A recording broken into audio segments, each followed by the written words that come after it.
Assalamualaikum dan salam sejahtera. Ini adalah rumah pentas platform semuanya untuk debat, dan malam ini secara langsung khas eksklusif kepada anda, debat awam siri pertama, 8 siri yang pertama berlangsung malam ini di UIAM, Universiti Islam Antarabangsa Malaysia di Gombak, dan awani rakan saya yang menjadi moderator, wartawan rakan saya juga yang menjadi wartawan di sana. Itu kami akan berikan berita itu sebentar lagi dan kita akan tunjukkan secara langsung. Tetapi lebih penting lagi, anda tahu bahawa yang akan berdebat itu adalah Menteri Belia dan Sukan kita, YB Syed Saddiq. Beliau akan menentang Sharif Fakri, juga seperti YB Syed Saddiq, pemenang debat antarabangsa di peringkat Asia dan sebagainya, dibantu oleh dua anak muda, Kishan Sivabalan dan juga Hasha Atiyah. Namun sebelum saya pergi lebih lanjut tentang debat, dan kita akan menunggu apa yang sedang berlaku sekarang, saya dengar mereka sedang menyanyikan lagu Negaraku di UIA. Tetapi ini ada cerita yang tersiar sekian lama, diwawarkan sekian lama di media sosial, dan saya nak berikan kepastian.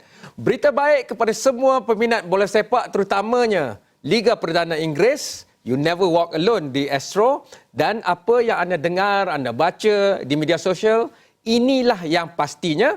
Yang pastinya adalah malam ini pusingan pertama Champions League, anda akan boleh dapat menontonnya. Saya bacakan kenyataan yang dikeluarkan oleh Astro. Terima kasih kepada Lee Chong Kee, Vice President Sports Business Astro. We are pleased to inform you that the new season of the UEFA Champions League kicks off on Astro tonight. Watch the matches live on Astro TV and Astro Go. Dalam konteks itu, saya berikan kepada anda malam ini ada pelbagai perlawanan yang hebat. Ada Barcelona lawan PSV Eindhoven, ada Inter Milan melawan Tottenham Hotspur, tetapi yang paling menambah hati saya adalah Liverpool menentang Paris Saint-Germain. Itu cerita bola. Terima kasih kerana mendengarnya. Kepada rakan-rakan yang berminati bola sepak, jangan hanya percaya pada yang berada di media sosial. Pastiannya awani berikan. Dan kini kita terus ke Universiti Islam Antarabangsa. Saya ada orang hebat untuk membincangkan apa yang pentingnya siri debat awam ini. Yang pertama berlangsung malam ini, saudara Izzat Arif Abdul Jamil. Beliau adalah pengurus perniagaan dan operasi Institut Debat dan Pengucapan Awam ataupun Malaysia Institute for Debate and Public Speaking. Satu, saya rasa juga adalah sebuah institusi keusahawanan sosial atau social enterprise. Assalamualaikum saudara Izzat.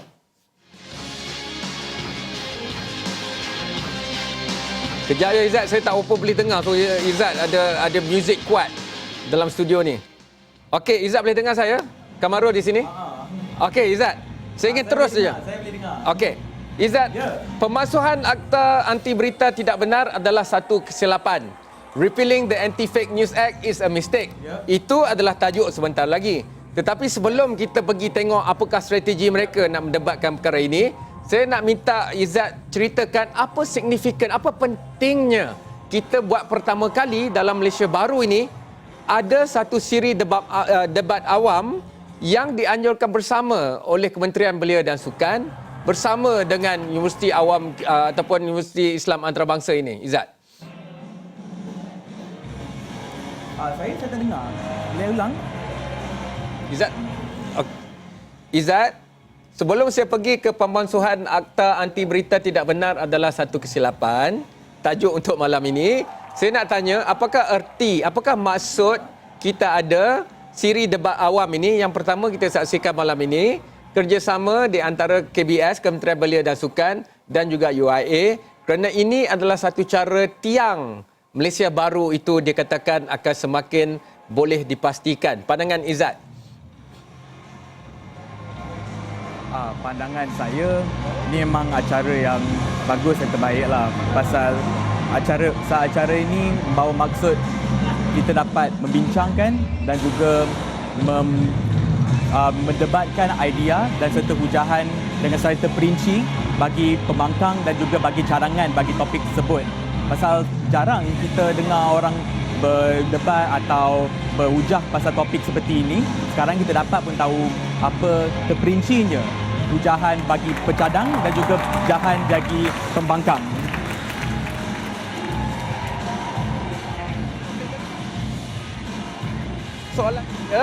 Soalan saya adalah selama ini ada banyak isu tentang bagaimana suara akar umbi tak boleh naik ke atas. Malah kajian-kajian yang dilakukan oleh Jobstreet bersama dengan Kementerian Pendidikan misalnya mendapati antara sebab kenapa graduan kita tak boleh nak dapat kerja adalah kerana antaranya mereka kurang mahir, tidak mampu untuk berkomunikasi, pengucapan awam dan sebagainya. Tetapi MIDP baru-baru ini pun bawa pendebat yang akan naik pentas malam ini pun kepada pertandingan debat ataupun bahas dunia, sekolah-sekolah misalnya. Jadi saya mahu juga Izzat ambil peluang ini untuk ceritakan bahawa debat ni bukan hanya suka-suka nak gaduh-gaduh tengok siapa menang, tetapi ia membina karakter, ia membina kemahiran untuk masa depan. Ya, betul. Pasal antara benda atau aspek yang paling penting pasal debat ialah ia membawa masuk pujahan atau kepentingan bagi satu belah kerajaan dan juga pembangkang dan memahami dengan secara terperinci kepentingan idea-idea dan kepentingan hujahan tersebut. Pasal sebelum ni kita ada idea-idea ini, kita ada hujahan semua ni, tapi kita tak tahu cara yang terbaik untuk kita berkomunikasikan subjek-subjek dan juga topik-topik ini. Jadi dengan cara debatlah kita boleh memahami dan juga effectively communicate segala topik, segala hujahan yang ada bagi topik yang penting seperti ini. Terus saja kepada topik malam ini, apa pandangan Izzat terhadap pemasuhan akta anti berita tidak benar adalah satu kesilapan. Kerana kita tahu yang akan membangkang adalah YB Said Saddiq yang akan mengetuai barisan untuk bersetuju dengan kenyataan itu adalah Ahmad Sharifuddin Ahmad Fakri ataupun Sharifuddin Fakri. Pandangan untuk saudara Izzat, siapa agaknya mempunyai kelebihan bersandarkan hanya kepada kekuatan topik? Kalau tanya pandangan saya, bagi saya dua-dua belah YB Said Saddiq dan juga Syarif Fakri ini pendebat memang yang saya pernah nampak baiklah. Mereka pandai berdebat, pemahir dalam pendebatan. Saya pernah nampak dua-dua sekali berdebat. Susahlah nak pilih yang mana saya rasa boleh menang dalam debat ni. Dari segi tajuk itu sendiri, daripada segi itu, adakah tajuk itu memberi kelebihan kepada pencadang ataupun pembangkang? Kerana saya tahu saya dulu tak adalah sampai hebat macam Fakri dengan Said Saddiq, tak adalah sampai peringkat Asia, tapi pernahlah berdebat di universiti dan sebagainya. Kita sentiasa melihat pada topik dan melihat pada kelebihan atau kekurangan yang diberikan oleh topik. Pandangan Izzat? Bagi pandangan saya, topik ni kalau tanya pandangan saya, seimbang topik ni. Pasal ada kepentingan untuk kita memberi maklumat yang fasih dan juga maklumat yang accurate untuk pengundi, tapi ada juga kepentingan untuk kita berhak bersuara dan susah untuk kita dapat tahu apakah itu fake news, sama ada itu fake news ke tak. Jadi susah kita nak define. Jadi memang ada hujahan yang penting dan bagus bagi dua belah. Okey. Izzat, UIA antara Universiti Awam ataupun Universiti ulung di Malaysia yang cukup dikenali melahirkan pembahas-pembahas terbaik. Mungkin ada signifikannya kenapa Iwan ataupun institusi dalam UIA itu yang bekerja keras untuk menganjurkan perkara ini. Kena pada tempatnya dan kita harap benda ini, perkara seperti ini terus dilakukan oleh semua universiti, kolej dan juga sekolah di Malaysia. InsyaAllah. IDP boleh membantu, Izzat? Macam mana MIDP boleh membantu? MIDP boleh membantu dengan cara kita menganjurkan lebih program, kita menganjurkan event-event untuk encourage juga untuk menggalakkan debat. Pasal antara cara yang paling efektif sekali untuk kita menggalakkan pendebatan sama di antara pihak Belia sekarang, kalau kita ada platform untuk kita sentiasa praktiskan, platform untuk kita sentiasa berdebat supaya kita dapat praktis segala kemahiran dan juga skill yang diperlukan untuk kita debate effectively. Jadi insyaAllah pihak MIDP akan bekerja keras untuk kita sentiasa menggalakkan event-event seperti ini. Kita ensure ada training lebihan, kita ensure training segalanya boleh diberikan kepada semua bahagian dalam Malaysia. Jadi itulah antara cara MIDP boleh membantu. Izzat, dalam budaya Islam, dan ini Universiti Islam Antarabangsa ya, pun ketika Nabi yang terus mendapat wahyu, Rasulullah SAW dapat wahyu langsung dari Allah, masih lagi Nabi menganjurkan musyawarah dalam keputusan penting dan sebagainya untuk peperangan. Jadi pandangan Izzat tentang keperluan itu, kerana kalau Malaysia baru mahu bangkit, maka keperluan untuk mendapatkan kepelbagaian pendapat itu secara ilmiah, santun dan intelektual itu. Kalau ikut pandangan saya, kebanyakannya konflik dan peperangan yang terjadi sekarang ni, kebanyakannya pasal conflict of interest, conflict of belief. So, cara paling efektif sekali untuk kita dapat kompromi, cara paling efektif sekali untuk kita dapat pemahaman antara dua pihak dan dua belah adalah kalau kita share information, kita dapat share kita punya ideas dan juga hujahan bagi kedua belah tu supaya dapat understanding antara dua belah itu dan juga idea dan kepentingan yang mereka sedang defend. Jadi sebab tu debat penting bagi kita supaya kita boleh resolve konflik antara dua belah itu. Okey Izzat, kita rehat dahulu. Anda di rumah sedang menonton Action Youth Engaged. Maksudnya anak muda sekarang juga hebat untuk mengutarakan suara untuk membantu pembangunan negara. Kita dengar sekejap lagi sahaja perdebatan di antara Menteri Belia dan Sukan, YB Said Saddiq bersama Pak Sukan beliau menentang seorang lagi pendebat yang lebih muda dan juga memenangi pelbagai pertandingan di peringkat Asia, Ahmad Sharifuddin Ahmad Fakri. Itu selepas rehat ini.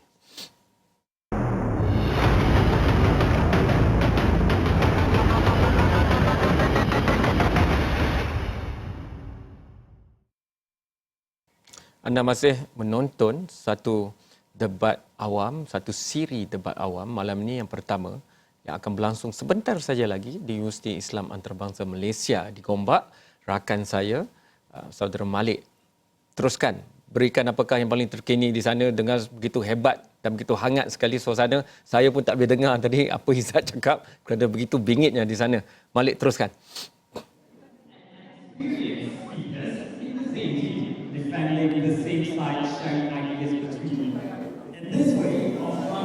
Malik boleh dengar?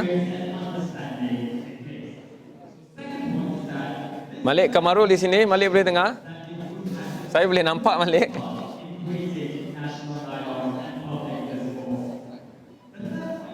Malik?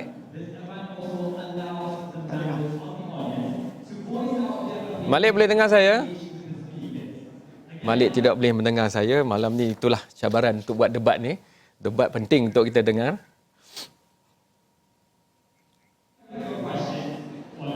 Assalamualaikum Malik. Malik boleh dengar saya? Waalaikumsalam Cikgu, biasa dengar Kamarul. Teruskan Malik, kerana saya tadi bingit sekali saya dengar, meriah sangat sambutannya. Di Twitter pun saya tengok reaction Youth Engage penuh. Teruskan. Ya, benar Kamarul. Dekat di Dewan, orang kata ni adalah Cultural Activity Center ya, CAC, Dewan CAC di UIAM ni ya. Suasananya cukup meriah sekali. Saya boleh gambarkan bahawa di Dewan, di bahagian bawah saja boleh kira-kira 1,000 pengunjung yang hadir untuk menyaksikan secara langsung debat yang menyaksikan Said Saddiq dan juga Syarif Fakri ini. Kerana ini adalah pertama kali mereka mengadakan siri debat yang secara terbuka pada awam seperti ini. Malah turut hadir malam ini adalah Menteri Pendidikan sendiri, Dr. Mazli Malik, yang secara mengejut tiba-tiba hadir ke sini kerana pada awal perancangan beliau tidak dijadualkan hadir, dan sejam yang lalu beliau telah menghadirkan diri untuk bagi memberi sokongan kepada YB Said Saddiq dan juga anak-anak muda ini yang terlibat secara langsung dalam siri debat awam ini, kerana ini adalah salah satu daripada agenda yang diangkat oleh YB Said Saddiq sendiri, ya, di mana beliau ingin menjadikan Malaysia sebuah debating nation. Itu adalah kata-kata yang dikatakan oleh Said Saddiq sendiri, menjadikan Malaysia debating nation dan serta mewujudkan sebuah komuniti ataupun masyarakat yang intelektual untuk menggalakkan orang muda, anak muda belia di luar sana untuk bagi aktif dalam arena perdebatan ini, kerana ia boleh orang kata mewujudkan sebuah komuniti atau masyarakat yang lebih bijak pandai dan sebagainya, Kamarul. Tapi malam ini juga sementara kita menantikan siri debat ini untuk bermula kira-kira dalam lebih kurang 10 minit lebih kurang gitu. Saya boleh katakan bahawa keempat-empat mereka ini tidak asing lagi dalam arena perdebatan. Saya beri sedikit background ya, siapa Sharif Fakri ini, kerana ramai yang ingin tahu kenapa Sharif ini akan berdebat dengan Syed Saddiq, siapa beliau. Okey, Sharif Fakri ini merupakan seorang beliau baru saja bergelar juara. Minggu lalu beliau memenangi debat Parlimen British Asia yang berlangsung di Hanoi, Vietnam. Waktu yang sama berlangsungnya WEF di Hanoi, Vietnam minggu lalu, di mana Sharif dan pasukannya memenangi debat ini dan juga menjadi pendebat terbaik Asia. Gelaran ini juga telah pun dipegang oleh Syed Saddiq ketika Saddiq dalam zaman belajar dia dulu. Saddiq telah memenangi gelaran ini sebanyak 3 kali. Dan Sharif ini adalah seorang pelajar tahun akhir bidang kejuruteraan di UIA ini dan mempunyai latar belakang yang tidak kurang hebatnya kerana dia juga adalah seorang juara dan pendebat terbaik bahas diraja Malaysia, juara debat terbuka Malaysia, finalis di kejohanan debat sedunia dan top 10 pendebat terbaik di bahas di peringkat Australia. Dan Syed Saddiq juga bukan sahaja pernah mengharumkan nama negara di peringkat Asia melalui debat Parlimen British Asia, tapi beliau pernah juga menjadi ketua juri bersama bagi pertandingan di Australia, di Cambridge, United Kingdom. Dan yang menarik sekali adalah pairing partner Syed Saddiq dan Sharif ini, di mana tim Saddiq akan disertai oleh Hasha Atiyah, pelajar berumur 16 tahun, tingkatan 4 ya Kamarul. Beliau ni adalah pelajar dari Sekolah Sri Putri di Cyberjaya, di mana kalau diibaskan Bali pada bulan Julai lalu, Astra ini membawakan secara langsung Piala Perdana Menteri 2018 dan pasukan Sri Putri memenangi Piala PPM bagi kategori bahasa Inggeris, dan Hasha Atiyah adalah salah seorang daripada pendebat daripada pasukan Sekolah Sri Putri Cyberjaya ini. Dan tim Sharif pula akan disertai oleh Kishan Sivabalan.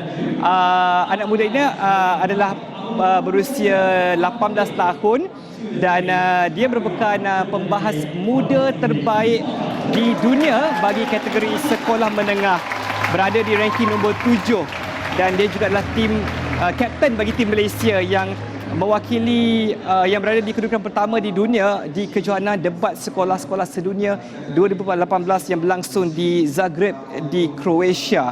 Sekarang ketika ini moderator Ibrahim Sani juga merupakan rakan kami di Astro Awani, rakan tugas kami, dan beliau sedang memberi sedikit penerangan untuk apa yang bakal berlangsung malam ini, bagaimana orang awam di sini dan juga anda penonton di rumah boleh turut serta secara berinteraktif bersama kami di sini melalui Twitter @reactionyouth1. Di situ anda juga boleh mengundi sama ada anda bersetuju atau tidak bersetuju dengan usul yang akan dibawakan, iaitu pemalsuan akta anti berita tidak benar adalah satu kesilapan atau dengan izin, di mana ia akan berlangsung dalam bahasa Inggeris hari ini. Repealing the Anti-Fake News Act is a mistake. Dan siri debat ini adalah salah satu orang kata usaha yang dibawa oleh Pusat Debat dan Oratory Dunia ataupun IWAN oleh UIA sendiri kerana ingin membawa debat ini kepada satu peringkat yang lebih tinggi, to another level, sejajar dengan Astra IBM untuk menjadikan Malaysia a debating nation. Ketika ini saya rasa kalau boleh beri gambaran visual box di mana Dr. Mazli Malik sedang menaiki pentas secara spontan sebenarnya, kerana ini tidak ada dalam acara atau cara sebenar. Dr. Mazli Malik mungkin sedang memberi sedikit kata-kata semangat kepada anak muda di sini tentang bagaimana debat ini boleh mewujudkan satu komuniti yang lebih intelektual. Dan saya tak pasti kalau mungkin di rakan kami di studio sedang mengambil visual ini. Baik, terima kasih Kamarul. Itu saja saya rasa boleh kongsikan setakat ini, Kamarul. Terima kasih kepada Malik. Dan sebentar saja lagi anda sudah lihat menteri pun telah dipanggil naik ke atas. Tapi ini era Malaysia baru. Mungkin kita yang harus lebih memberitahu menteri apa yang akan umbi pentingkan. Sebagai seorang editor dan wartawan, saya lebih berminat untuk mendengar debat sebentar lagi dalam aspek hujahan mereka, kerana tidak semestinya akta anti berita tidak benar ni tak bagus atau bagus. Kita nak lihat apa komponen-komponen dalamnya. Oleh itu, saya tengah mendengar arahan banyak bos saya malam ni. Okey, bos saya kata pergi dengan Dr. Mazli dulu di pentas. Mungkin lepas tu kalau ada rehat dan kemudiannya kita mendengar debat yang akan berlangsung di antara menteri dengan pelajar kejuruteraan yang hebat di UIA. I told them that, yes, I am for change. And that's always been my promise since when I was an academic in UIA, and until now, I will never forget those promises. Memang itulah, kalau untuk ramai anak-anak murid saya yang masih ada lagi kat sini, boleh jerit sikit tak siapa anak murid saya kat sini? Kalau masih ingat lagi di kelas-kelas, di kuliah-kuliah dan di program yang kadang-kadang saya dihalang oleh UIA sendiri dan Syed Saddiq juga, sentiasa saya katakan bahawa janji saya, time tu kita tak sangka pun akan jadi Menteri Pelajaran. Saya gurau-gurau ya, kata kalau saya jadi Menteri Pelajaran nanti saya akan lakukan 1, 2, 3, 4, 5. Yang pertamanya saya kata saya akan cuba bawakan budaya. Budaya apa? Kasih sayang. Because people rarely talk about love in university. The life in university was very stressful. Okay, I know you talk a lot about love amongst you guys, but different kind of love. Number 2, apa? Love, happiness. And number 3 is mutual respect. That's amongst my promises. I told them that I will bring love, I will bring happiness, I will bring mutual respect when I become the Minister of Education. Now I'm fulfilling it. Dan nombor kedua, minta maaf, dia kalau UIA ni dia suka cakap campur-campur. Campurization. Yang keduanya, saya berjanji untuk mansuhkan AUKU. It will happen. It will happen. But maybe not the soonest, because the soonest we're expecting belanjawan, budget. Tetapi kita akan lakukan, dan dengan bantuan YB Syed Saddiq bersama saya dalam kabinet, kita akan lakukannya bersama. Dan yang ketiga, kita juga menjanjikan supaya memberikan kuasa kepada siswa. Dan kita akan cuba untuk menubuhkan student union di universiti di seluruh Malaysia. Dan ia perlu dimulakan. Dan permulaannya baru-baru ini kita telah tahu bahawa pilihan raya kampus akan diuruskan oleh mahasiswa. Mahasiswa akan tentukan bila pilihan raya kampus. Mahasiswa akan tentukan bagaimana perjalanan pilihan raya kampus dengan bantuan universiti, dengan bantuan STAT dan juga TNC HEPA. Tetapi yang pentingnya, kuasa di tangan mahasiswa. Dan yang keempatnya, okay. Ini janji saya kepada UIA. I know some people may not like it, but I think my vow to myself dan juga janji saya kepada warga UIA, we will together bring back the glory to IIUM.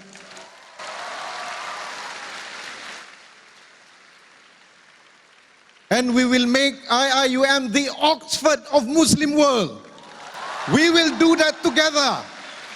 Kita akan lakukan bersama. Profesor-profesor, pensyarah-pensyarah, pekerja-pekerja, cleaner, security, polis, bantuan dan pelajar semuanya. We will make IIUM the Oxford of Muslim world. We will do it now. And tonight is the beginning. Tonight is the beginning. Dan selepas ini, UIA will take the lead of all the changes that you will witness in all public universities in Malaysia. And tonight is the only beginning. I put a lot of trust in Tan Sri Zul, the man that will take the lead to let all the changes happen in UIAM, and then I will leave the rest to other VCs of other universities to do the same. Saya yakin VC Universiti Awam yang lain, selepas ini kita akan bersama-sama membawa perubahan di Malaysia, dan universiti Malaysia insya-Allah akan naik satu tahap lebih daripada sebelum ini. Waktu kita tidak banyak, 5 tahun itu singkat, dan kita lakukan bersama. Dan saya harap semua yang berada di sini dapat bersama-sama membantu kita untuk membawa Institut Pendidikan Tinggi kita ke satu tahap yang lebih maju. Bermula dengan UIA. Terima kasih UIA. Assalamualaikum. Minister. Thank you very much. We're live.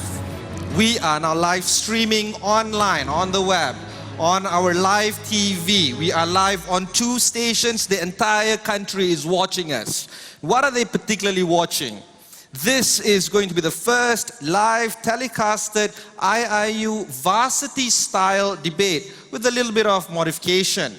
We're going to see 2 speakers from each side, proposition, opposition. And we're going to have what I would call it a 2-class system, where there's featherweight and heavyweight. The featherweight will feature 2 very functioning, youthful, and most successful debaters this country has to offer. And then we're going to progress to the heavyweights, where they will have 10 minutes each and an opportunity to POI each other the questions that they wish to ask one another. Altogether, they're going to have about, 20 minutes of conversation per side, with all the introductions and outros, 40 minutes in total, and that will be followed closely by you guys interacting with the debaters.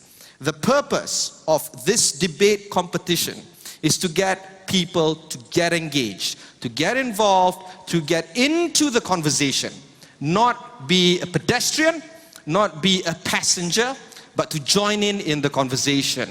Hence, KBS, or the Ministry of Youth and Sports, have tried out this particular slogan, and it resonates extremely well, which is Reaction Youth Engaged.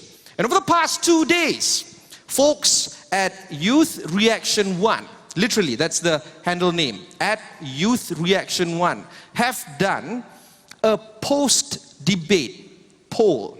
We've asked this question: is repealing the anti-fake news a mistake? And the results have just been closed about half an hour ago, and the results are very interesting. I personally thought it would be lopsided to one another, but it turns out that before this debate starts, people in Malaysia believes that this is a really 50-50 kind of debate, because 46% of you voted that it is a mistake, and 54% of you believe that it's not a mistake.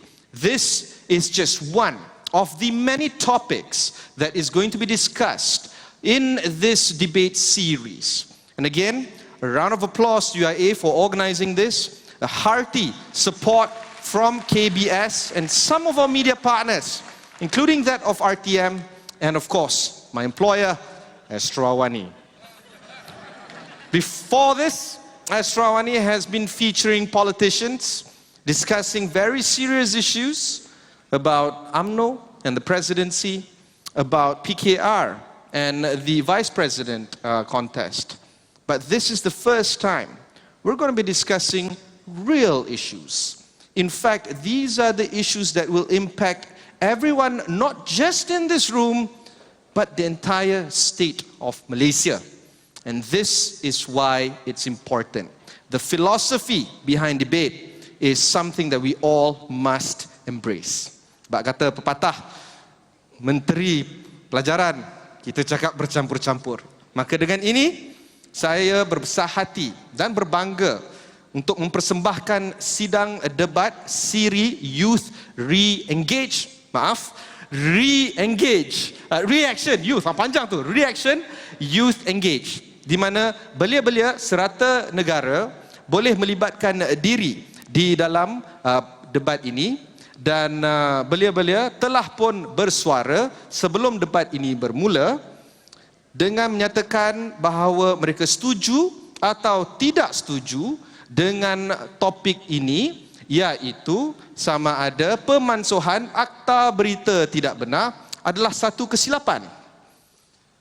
46% menyatakan bahawa ia benar satu kesilapan dan 54% menyatakan bahawa ia tidak ada kesilapan. Maka mereka setuju akta berita tidak palsu harus dimansuhkan. Maka itu adalah antara engagement yang kita adakan sebelum debat ini bermula. Persidangan ini akan berlangsung dalam bahasa Inggeris. Maka saya akan beralih bahasa ke bahasa Inggeris sepanjang masa ini. And I will now translate much of it or change the language and keep to one. We can't be bercampur-campur all the time. We have to choose and stick to one language. So this is the language that we're going to speak on. For folks at home, you can ask the questions online. Use Youth Power hashtag. Tag Youth Reaction 1. Also tag some of the media outlets out there, including that of Astro-Wani and of course UIAM. And ask your questions pointedly and directedly. There are 4 speakers here. You can ask any of them anything online. I'm sure they'll be happy to take your questions. But after the speeches here, I will open the debate to the floor. Now, if you have any POIs, which is point of information, this is the kind of questions that you want to cross-examine the debaters. You can ask Sharif on the side of the proposition. You can also ask the Minister, Wabi Said Sadiq, on the side of the opposition. You can use these 2 microphones on the right of the House to ask Sharif, which means you slightly believe that this is indeed a mistake and you want to ask him a question. But if you want to ask the Minister himself, Wabi Said Sadiq, you can use these microphones on the left side of the House, on the right side of the House, and ask the Minister those questions. Fair, simple, and important. Those are the kind of the procession that will take place. During the Q&A, we'll engage you yet again. At Reaction Youth 1, we'll open another poll. And this time, it's called a post-debate poll. Vouch their word and vote based on your conscience, based on what was the argument presented, and honestly answer the question, indeed, is this motion going to succeed or fail? The post-debate to the poll will take place right after the debate ends, when I open the floor for questions. So keep your Twitter handy. And for those that are, yet to open a Twitter account, I guess now would be a good time to do so. From one minister, I will now invite the next minister and all the other debaters. Ladies and gentlemen, please welcome the debaters for this evening.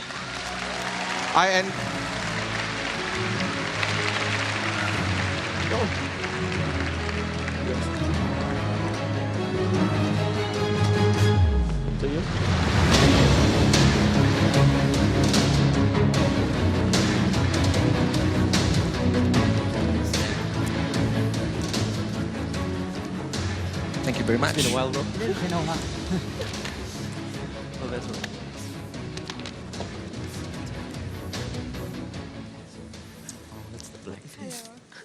Ladies and gentlemen, this is a typical proceeding of a debate tournament seen in the international varsity debate. The road to debating has come a long way. When I was a debater back 10 years ago, it was nowhere near where the successes of where the UIA stage has right now. We have among us some debating greats, and hopefully we'll see a performance that will be remembered by many. Before we start, there are some house rules. And I will conduct this debate in a typical moderator-engaged manner in how a debate progresses. So bear with me. For audience, you got 3 things that you got to remember. Do not leave the room while the speakers are talking. Number 2, switch off your phones. Be reminded that this is a live telecast show. So, well, I guess don't pick your nose. And the third thing, most important of all, enjoy the debate. Don't heckle the speakers, but indeed, this is after all a sharing of ideas and minds. It's important for us to enjoy the debate after all is said and done. And for the debaters, there's also 3 pointers that you guys have to remember between each other.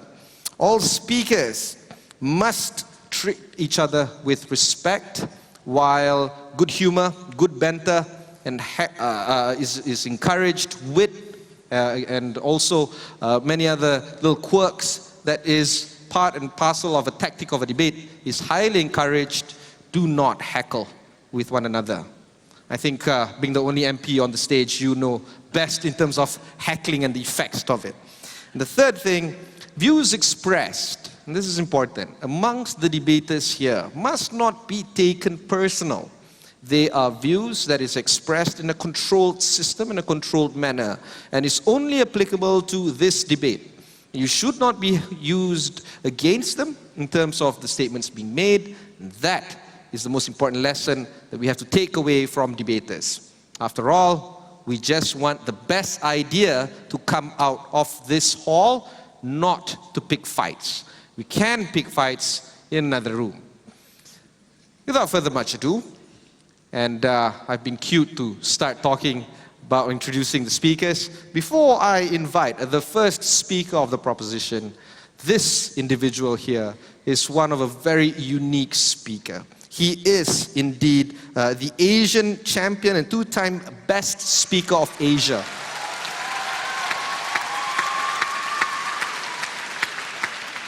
He just turned 18, and that's the best part. I hope that you're applying for this university. I'm sure Tan Sri will facilitate, assuming you get the grades necessary. And of course, he's the captain of Team Malaysia at the Universiti, the Inter-School Debating Championship of the World. So, without further much ado, may I invite to the floor Kishan Sivabalan.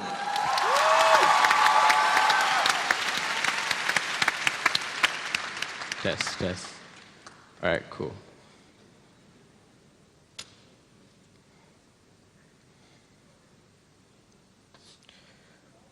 Muhammad Azam, 27 years old, a call center worker in Karnataka, India, an innocent man, killed 3 months ago in a mob lynching in India. This was one of at least 25 different cases of mob lynchings, all based on a piece of news that individuals were kidnapping children. That piece of news was false. If you're a member of the Rohingya minority in Myanmar, a minority group often victimized by the ruling state, fake news and fake media is often used to fan the flames of hatred against this Muslim minority. It's along the premise that they killed the Buddhist majority with full intent that they aid terrorist organizations. It is the day and age of fake news, and it's time we did something about it. What is our stance in team government? Our stance is pretty simple. In a world where fake news can be used to end the reputation and identity of an individual, threaten and ruin racial harmony, and even disrupt political stability, that repealing the Fake News Act was a step backwards for this country. Moving forward, we propose that we wholeheartedly support this policy and its aims in trying to curb fake news, but we believe in this side that this act could have been executed in a more efficient manner. Thus, as with the Multimedia and Commissions Act, we would propose some amendments towards this law to allow it to better suit its purpose. We have 3 amendments, the first of which we are in favor of more due process when it comes to prosecuting individuals that violate the this law. This means the usage of warrants. This means the usage of registered arrests under our side. Secondly, we're going to take a page out of Germany's book in dealing with fake news. We're going to look at having and publicizing case-by-case reports of each and every incident, each and every arrest, and each and every prosecution to ensure full transparency of this law in its execution. And thirdly, we're going to push for an independent and unbiased organization, much like it was proposed in Sweden and the United Kingdom, to go through each case to ensure each and every bit of information, be it true or false. What is my point in this debate? My point is very simple. It's broken into two halves. The first is, why do we need fake news in today's day and age? And the second is, why existing and current laws are not enough to deal with this threat. Firstly, let's look at why we need this act. In order to analyze this point, we must first identify how individuals consume media in today's world. There's been an increase in trend of individuals consuming media off of social media, off of third-party actors. This is true let's look at an American case study. In America, over 66% of adults consume and rely heavily on social media as their primary source of news and their primary source of being informed. Even if we look at Malaysia, MCMC, our Malaysian Multimedia Commission, reports that there is a drastic increase year after year in the amount of people that use social media day by day. Why does all of this occur? All of this occurs because social media is convenient. It has a shock and awe effect. It's able to concisely simplify each and every bit of information to a point where it's convenient. If this is true, it has adverse harms because social media cannot be regulated. It's extremely hard to ensure individuals cite and properly cite their sources of information, and it's especially hard to filter out malicious intent. When we talk about malicious intent, we talk about recently fake news surrounding our Attorney General stepping down. We talk about allegations that sacred sites such as Batu Caves might be closed down by individuals that have nothing better to do but incite racial hatred and racial tensions amongst our society. We talk about individuals that question the efficiency of our police forces and the intent of our police forces. These are individuals that will continue to exist, and they currently do exist. And the question then is, does this side have an answer towards these individuals? Because let's look at their alternatives. The alternatives are quite simple. Some of them include the Defamation Act, which is inaccessible to a vast majority of individuals because defamation takes time and it costs money. And most importantly, a financial compensation isn't the solution to everything. Money cannot buy everything. If we look at blasphemy, and if we look at the Sedition Act, it is very limited and narrow ranges in being able to accommodate for fake news. If we look for the Communications and Multimedia Act, the one that was recently amended, which is going to be recently amended, even then, it only addresses fake news in a short paragraph and not in its entirety. We need an answer to fake news, and we always talk about making change. It happens in this side. How's that? How's that for an opening speech? Ladies and gentlemen, Kishan Sivabalan. We now move on to the rose among the thorns. And when YB Said Sadiq was telling me he wants youth to get involved, he wasn't kidding. Hasha Atiyah is 16 years old. She is a Form 4 student from Sekolah Sri Putri Cahaya Cyberjaya. Round of applause for Sri Putri Cyberjaya right there. She is, of course, the champion of the Prime Minister's Cup 2018. And an overall best speaker of the, arguably the best tournament in the world, the UIAM Inter-School Debating Championship. Hasha, if you would, you have 5 minutes to rebut the opening speech. Hello? All right. As we speak, there's already a global crackdown on fake news all over the globe, not just by social media companies, but also by people on the ground and governments. Although we acknowledge the urgency of dealing with fake news, the question now becomes, number one, what constitutes a good arbiter of truth? And second, what is the best way to deal with fake news and who should be in charge of it? On government side, they told us that it should be in the hands of the government and that we should establish laws in order to curb this, right? As well-intentioned as that may be, we have to understand that the very existence of this law itself opens so much room for potential abuse, and that's something that we cannot risk, right? I think in this circumstance, all governments should be treated with equal, if not greater amount of scrutiny, which means that we cannot rely on promises per se. Hence why we in opposition offer to you a world in which we allow the power to be in the hands of the people, where it's our responsibility to read critically, to evaluate news and call out fake news upon encountering them online. Although we understand that fake news spreads extremely fast in this era, we think that the government's ability to respond and bring them down is equally as great because of the better institutions and better machinery that we have. Hence why we think that fake news can be clarified easily in this circumstance, right? But in all circumstances, we think that the media and the people should always regulate itself, and government intervention should never be something that we resort to. We all know that initially this act was used to clamp down on dissidents and also to infringe upon the people's rights to voice out their concerns against the government, right? Hence, I think in this circumstance, we all know that we don't want history to repeat itself.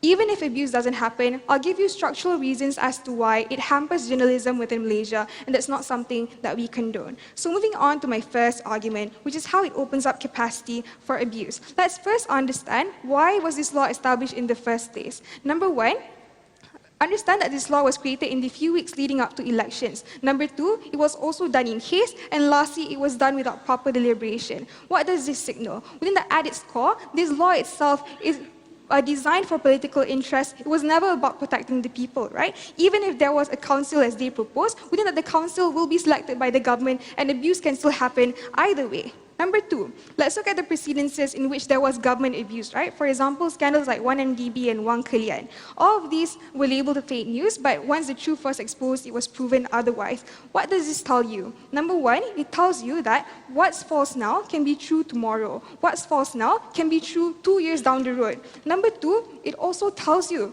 that what the government perceives as false can be true, and what the government perceives as true can also be false. Hence why we shouldn't allow the government to be the arbiter of truth, because they can easily manipulate it according to circumstance and according to their own interests. That's something we cannot condone, right? But thank you. But number three, even if abuse doesn't happen, we think that the power should always be in the hands of the people in order to generate better intellectual discourse and in order to get people more engaging. Here's a comparative on the their side. On the their side, governments can always hide behind the law in order to hide their misdeeds, and on opposition, at least we have an environment, even if fake news is out there, at least people can still demand the truth, people can still demand clarifications, and people can still demand explanations, right? We push governments to be more accountable, and that's something that we really want on opposition. We all know the consequences of a silenced media. We think that power should always be in the hands of the people and be kept that way even once we have a change in government. Moving on to my second argument, how it hampers the progress we've had in journalism. Literally less than 24 hours post-elections, we saw the media began talking about issues that they never had the courage to before. Number two, we also realized that this bravery and outspokenness signals that the rakyat no longer tolerates games and can distinguish between what is true and what is false. Number three, we also see more truth being instantly exposed, and we think that that's inherently good for the culture of journalism. As valuable as this was, we think that all of this valuable progress will be hampered at the point in time this law comes into play, because firstly, remember that this law is extremely poorly defined. The line between what is true and what is false is extremely vague and can be manipulated by governments. And number two, understand that the fact that whether or not something is true or false is dependent upon government evaluation and government interpretation. This is extremely harmful because it opens up so much room for abuse that harms people, right? What does this mean? We think that scandals will be swept under the rug and journalists become more hesitant and stay in the safe zone. People no longer pick up risky stories due to fear of potential punishment. When one person gets imprisoned, millions others get affected because it invokes fear within the people to bring out stories that are sensitive and brings out stories that may cause them to suffer the same fate as that one person. We think that's extremely harmful. Due to the fear invoked within them, we think that's when investigative journalism dies and lots of voices are left unheard. If we're not careful, we no longer are the Malaysia we aim to be. So the conclusion to this argument is, social media and the exposing of truth may be the reason why we got out of a giant mess, but if we're not careful, it may just lead us to another. So with all those reasons, I've never been prouder to oppose. Thank you. Thank you very much. Thank you. And to think she has biology tomorrow morning.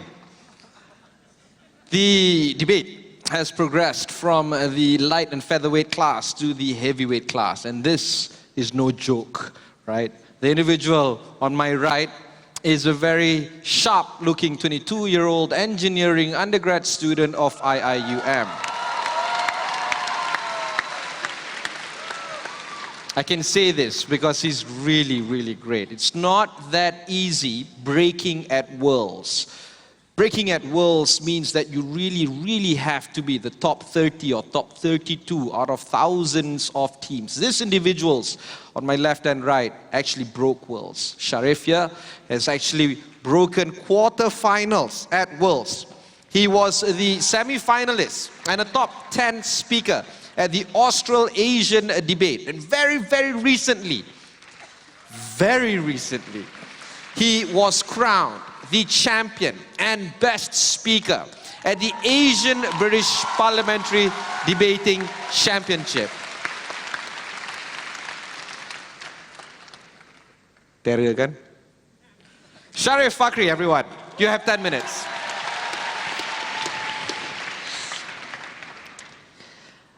After all that about government abuse, honestly, Sadiq, I expected you to have a bit more faith in your own government. But I'm going to deal with all those arguments and more. Ladies and gentlemen, have you ever heard about the idea behind the paradox of tolerance?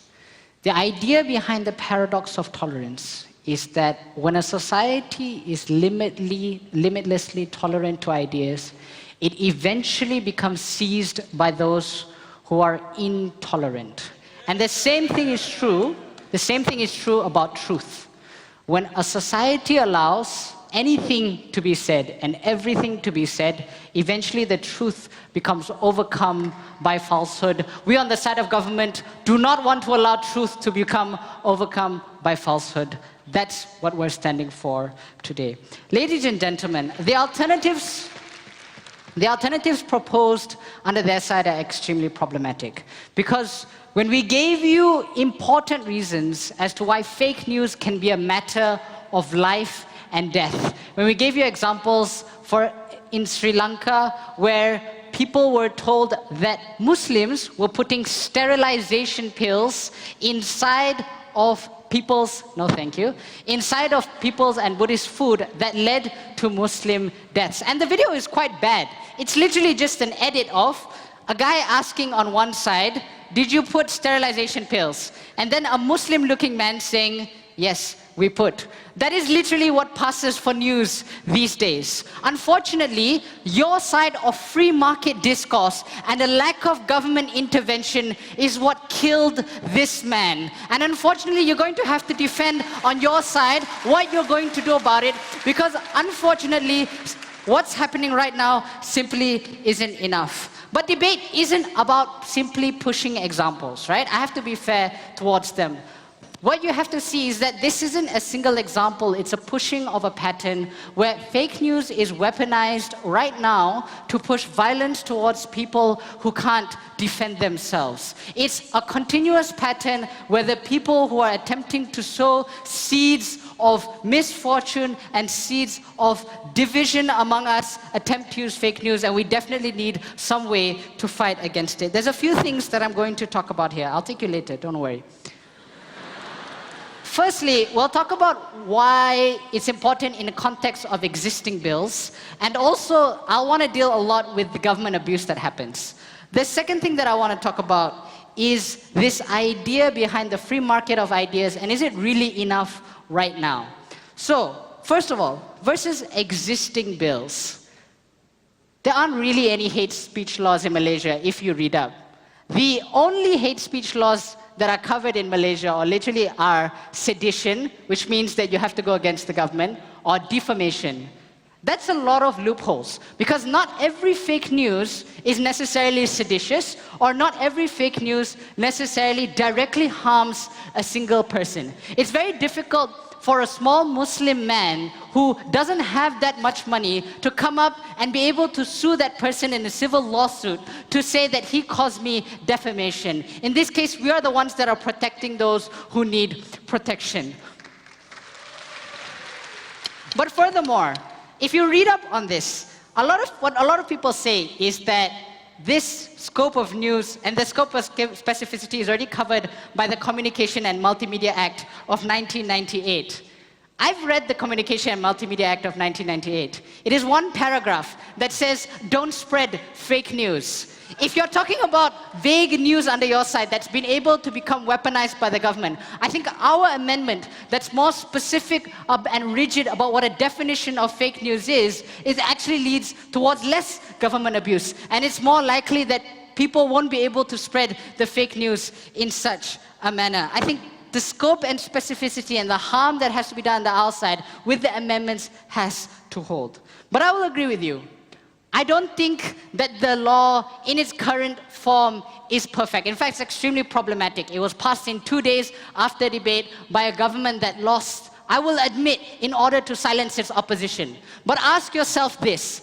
Is your problem with the law that it was run by that government, or is your problem with the law with the fact that it itself is problematic? And I think you'll find yourself answering that the problem is with the way the law was passed as opposed to the law itself. The law is incredibly important.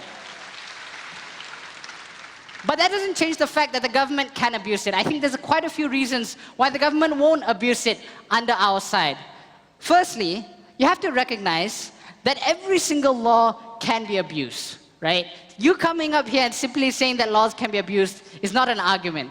Because the same Communications and Multimedia Act can also be used in order to jail dissidents. You can selectively say what is and what isn't bribery, or what is and what isn't theft, and selectively say what and prosecute individuals. So simply saying that the government can abuse it is not an argument. In fact, instead, what we'd propose is not that you don't need this law, but you need better alternatives to this law. I think Malaysia is ready for this, and for a few reasons. Number one, government. Clearly, or a new government. Clearly, I believe in the new government more than Syed Saddiq does, right? Because I don't think this government is the same government that pushed that law that is likely to jail up its own dissidents. The second thing, a stronger rakyat. I think we are the strongest rakyat that has currently existed in Malaysia. And if you think about it, that is the way in which you fight government abuse. Not by not allowing laws that are necessary to exist, but by checking and making sure and questioning the council to make sure that those laws are not abused in the first place. That's an important distinction that they have to deal with. But thirdly, I think there just needs to be stronger laws. So, the original bill, which surprisingly was not as bad as I expected it to be, the problem isn't what's in it. The problem is what's not in it. So the idea behind having warrants, the idea behind a high burden of proof, the idea behind it being more specific, the problem isn't the law, it's the way the law is necessarily executed that we are supporting. I'll take you, Saddiq. Sorry. Testing. Oh, okay. Your side proposes the existence of the Council of Truth, who will arbitrate over what's right and what's wrong. Who will select these council members? So there is a council of truth that exists in society. They're called judges, right?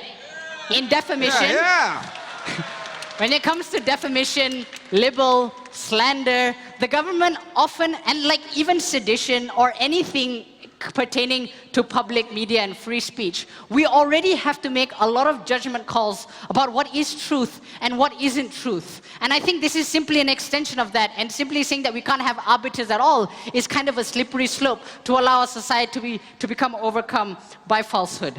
Lastly, I want to talk about, is the free market of ideas good enough? And can the government regulate that? Because we do recognize that there needs to be discourse, but at the same time, we also recognize that that discourse has to be centered around truth. Firstly, I think you need to recognize that in today's day and age, the ones who are sowing discourse, the ones who are attempting to kill Muslims or attempting to incite hatred are not playing by the fair rules.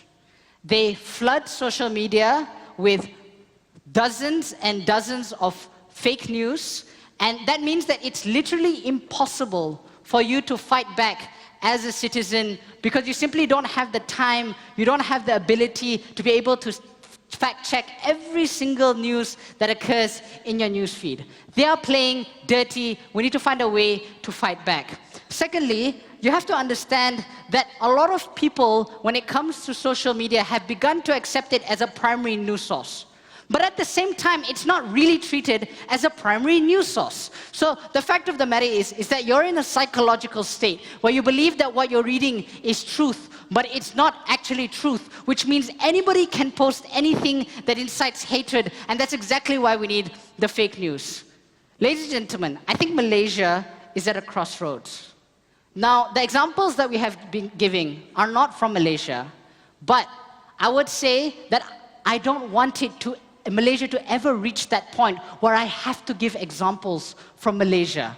I want a country that strongly protects its citizens so that no one has to suffer the crisis of fake news that plagues us. That's why I'm incredibly proud to propose. Thank you very much.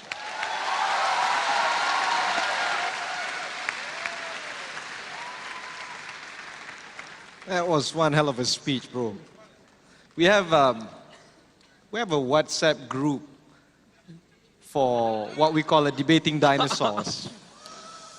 And we're going to out them because they have a lot of things to say. But that's the whole point of this conversation this evening. The next speaker is something of an interesting individual. I have been in the broadcast industry for a few years, and I've been emceeing also for far longer than that. And I've been a debater even further than that. I've never been able to use this phrase before. And tonight is that chance for me to use it. The next speaker needs no introduction. You have 10 minutes.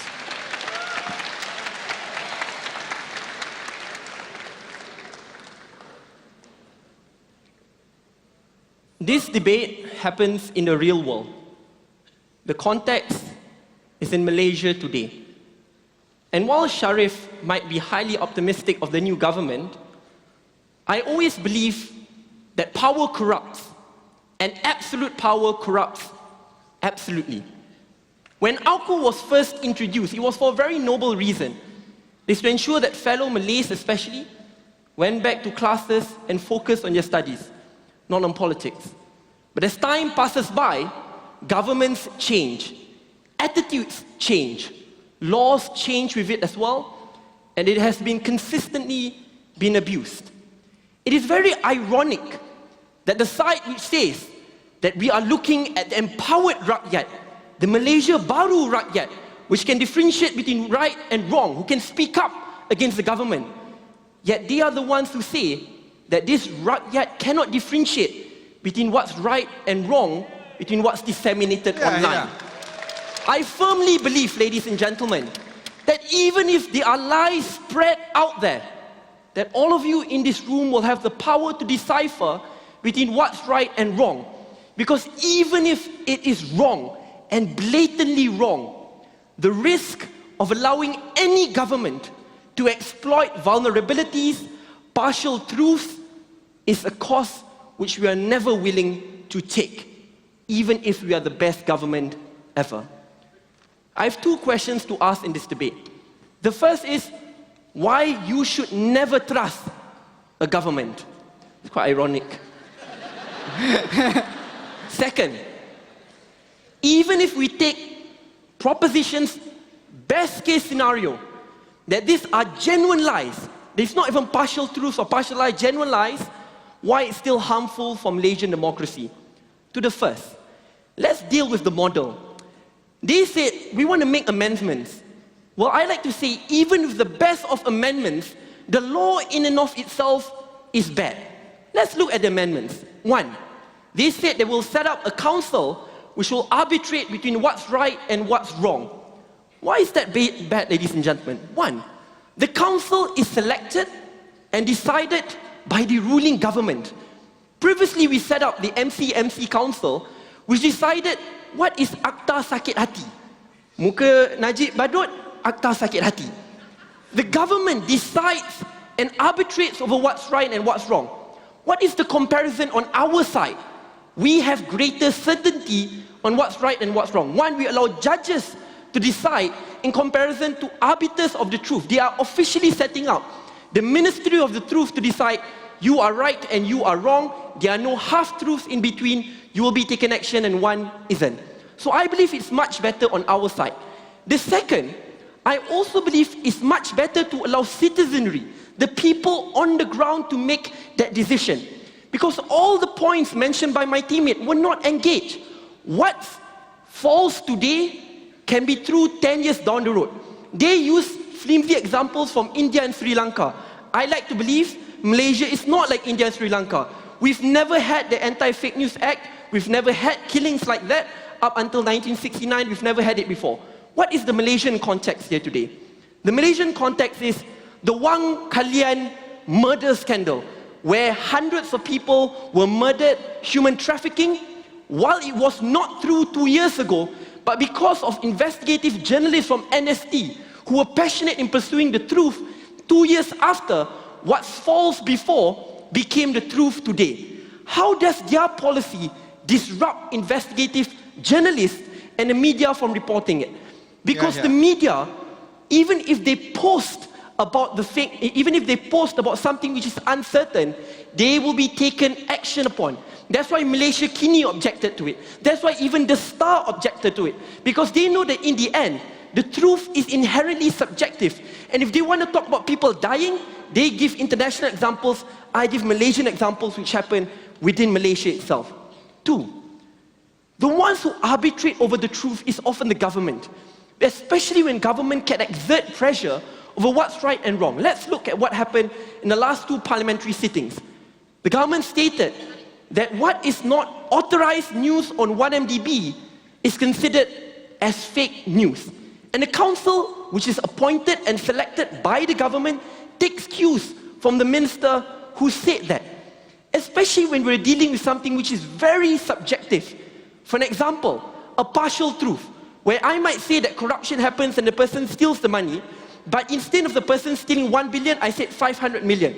I can be charged under the Fake News Act because according to the Act, partial truths and partial false are also wrong, something which they did not engage with. We think when there's a very ambiguous line, it's better for us to err on the side of caution and allow people to decide. They might say, but Sadiq, never mind, calm down. Go to the court lah, bro. That is not the problem. The problem is when you want to go to the court, when one person is dragged by the hand of justice, millions of other Malaysians will no longer take the risk of sharing the news, of talking about it. Malaysia Kini, the Star, NST, will never report about it because they fear being shut down. These are consequences which are too big to deal with. So let's balance. Debate is always about the comparative, right? Let's take their best case scenario, where these are genuine lies, memang fitnah. How do we deal with that? 1, we already see technological advancement dealing with the spread of fake news. We see Facebook, Twitter and the rest already signaling ones which can be trusted and ones which cannot. 2, usually who uses fake news is the government. The only case in Malaysia where the fake news law was used was by the police, a government institution. What does this mean? The government has a powerful resource to respond. They have the media, they have Astrawani, they have NST, they have the Star, they have the rest. They have paid cyber troopers, God knows how many. We have so much power to respond. Banyak, bro. But who determines on our side? You want to defend the small guy? I want to defend the small guy.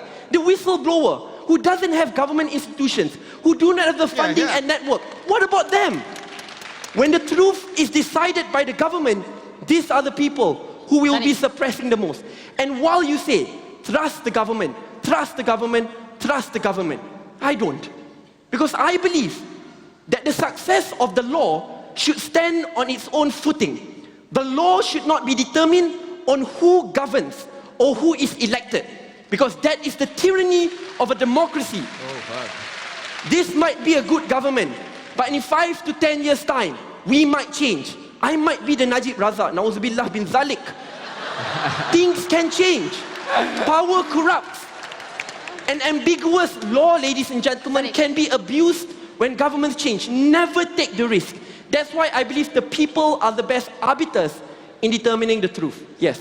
Look, the Communications and Multimedia Act already says, to some extent, that you can't post news that is problematic or insightful. Will you also take that away and allow the rakyat to complain? Yes, take that away. I want to take Akta Sakit Hati away. I want to take MCMC Act away. I want to take so many things away, including Sedition Act, but that's for a different debate. But I'm definitely disagreeing with what exists in the current laws. Let's also look at one thing. In order for you to prove fake news, because as a lawyer you have to talk about it, the burden, right? The ones who need to prove after that it is not fake, you need documentary evidence. Let's look at Malaysia today. Again, don't debate about Malaysia. Even in this new government, OSA is still in action, Official Secrets Act.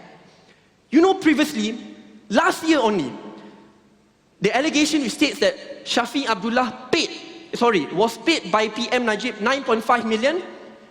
We cannot provide documentary evidence to show that it is indeed true, and we were labeled as fake news. Today, documentary evidence came up because people who were intimidated were no longer intimidated, and the OSA was no longer used to hide information. We do not want any possibilities where power centralization exists at the moment, where the government can hide behind the veil of the OSA, and existing laws where we need high documentary evidence to rebut it. We think it's much better to err on the side of caution, to give power back to the hands of the people. So what is the comparison in this debate? Even if we have people spreading fitnah and lies, I trust our electorate to deal with it. I trust technological advancement, which we have already talked about, to deal with it. But most importantly, even if it is wrong, we will have multiple different narratives. Someone challenging it, someone agreeing to it. In their world, there will be a council which is unaccountable, which is not elected, selected by the government, who will arbitrate over what's right and what's wrong. It is one single narrative defining what's wrong and what's right. Unfortunately, we trust the Malaysian electorate. We want more narratives. Ladies and gentlemen, I know it's ironic coming from a minister to say, never trust the government, because I believe in the people. I've seen how people change. I was a fan of Najib Razak, and I see how they can change. Power lies in the people. And that's why I significantly oppose this motion. Thank you. I think you got it. Thank you, YB Said Sadiq. Grossly overtimed, -1 mark for manner. Ladies and gentlemen, that concludes the first round of this debate. We've heard the speakers give their views, 2 from the proposition, 2 from the opposition. The polls will be opened in 1 minute. The Twitter handle, @ReactionYouth1.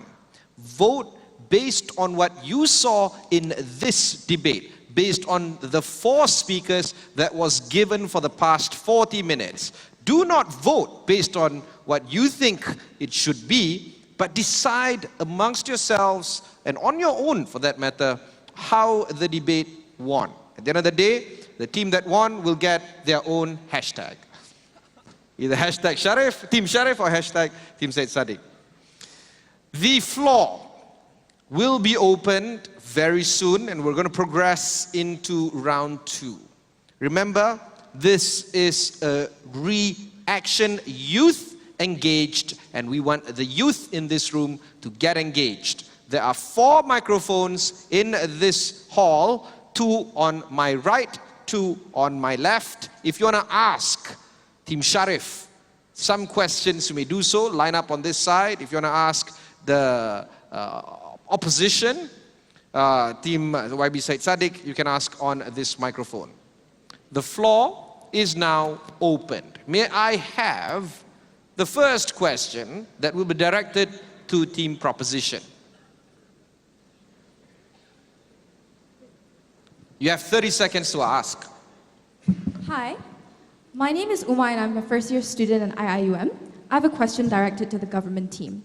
So when a person shares fake news, the immediate steps law enforcers take is to arrest, interrogate and put individuals into trial in court to prove their innocence. Do you think that these traumatic procedures are necessary or fair just because someone exercised their right to share their opinions that could potentially be partial truths? Thank you. Sharif, you have 1 minute. No, I don't think that you should be put through that simply on suspicion, but I don't think that's especially relevant to the idea behind whether the bill is correct or not. I think that's more a question about the judicial process in Malaysia, which can be improved. That's all. Okay, cool. Next question for Team Opposition. Hi. Can I take the next one? Can I take the next one? Sure. You have 30 seconds. Okay, hi. My name is Hashim and I am from Nigeria. I think from this debate, Malaysia may not be as worse as the cases in India or in Sri Lanka. But when you look at contexts that are very specific to Malaysia, like people who have lies told about them on social medias, and it's on the internet, which means it's there forever. When they look for a job, their employers look for information about them on the internet, and these lies are there, and their employers believe that. Their lives are ruined forever. How do you, how do you try to deter people from perpetrating this false information, and how do you also protect the victim, especially in the context of Malaysia? Thank you. It's a very good question. There are a few things to look at here. One is, brother, is to look at the context of the Anti-Fake News Act. Who are the ones who use it the most? I think that's very important. It's about context. All this while, it has consistently been used by the government to a different party, not for the government to defend the needs of another person. Why? Because if a defamatory comment is made against you, there is already legal recourse which you can take up by going to the courts in comparison to allowing a council which is unaccountable and unelected to determine between what's right and what's wrong. The second thing to look there is if this defamatory comment or something which is really bad has been posted online, the best thing to do is to respond to it automatically. In comparison to allowing one party or one side determining what's right and what's wrong, especially when there are half-truths taking place here. So there are three scenarios. Scenario number one is it can be abused by the government completely, so I don't think you're talking about that. Scenario number two is that what if these are partial truths? How do we deal with that? And scenario number three is what if these are genuine lies? So while we deal with genuine lies, we should not completely compromise the other two categories which we are looking at. Especially when there are existing legal recourse which you can take up, and at the same time, do not cause a chilling effect where the media, where the rakyat, and the average Malaysian can no longer share an important piece of information because they fear that this is fake news, and the uncertainty kills freedom of speech and expression in the long run. Thank you. Thank you, Minister.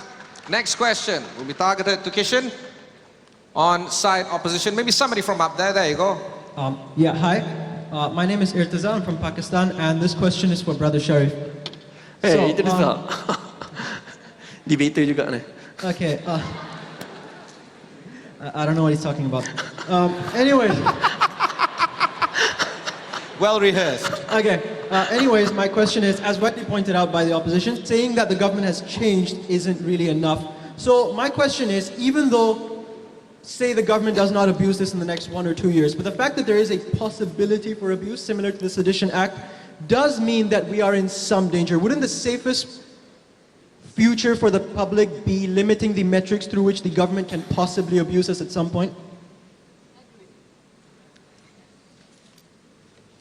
Okay. I agree that the government will not always be the same. But my argument and the point that I was trying to make wasn't that the government will always be the same.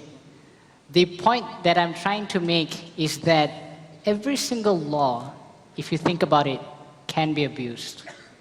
And at some point in time, we have to ask ourselves, and we have to relegate some trust to the government. The question is, what trust do we put into that government and what we allow them to say? The problem is, and this is really the issue in current media, is that the only way in which we can hold the government accountable is the way in which we gain information and the way in which we see what is truthful and untruthful. And obviously, if what we're consuming isn't truthful in the first place and isn't correct in the first place, then it's impossible for us as rakyat to be able to hold people accountable. In fact, I think I actually agree with Sadiq in that we should use this law in order to hold the government themselves accountable. I don't want the government to be giving fake news as well. And I think the government has been, unfortunately, or can be disseminators of fake news, and they should be held accountable for that, the same way we hold them for any corruption or anti-corruption. The fact of the matter is that anti-corruption is also chosen by the government, right? Everything at some point comes from the government, but it doesn't mean that we can have separations of power. It doesn't mean that every law is going to be abused. It doesn't mean that we don't need those laws. Thank you very much. Next question, perhaps the sister up there. Assalamu alaikum. My name is Hannah from IIUM. So my question is basically that even with the rakyat's capacity to differentiate right from wrong, oftentimes people do act in the wrong. So in absence of this act, I think that people have a capacity to speak false narratives under the banner of freedom of speech, right? So my problem is that how does the media self-regulate in minimizing more negative forms of discourse such as unsubstantiated criticism or overtly ridiculing public figures, especially when wrong and right is more subjective when you repeal this fake news act, anti-fake news act. Thank you. Thank you very much. I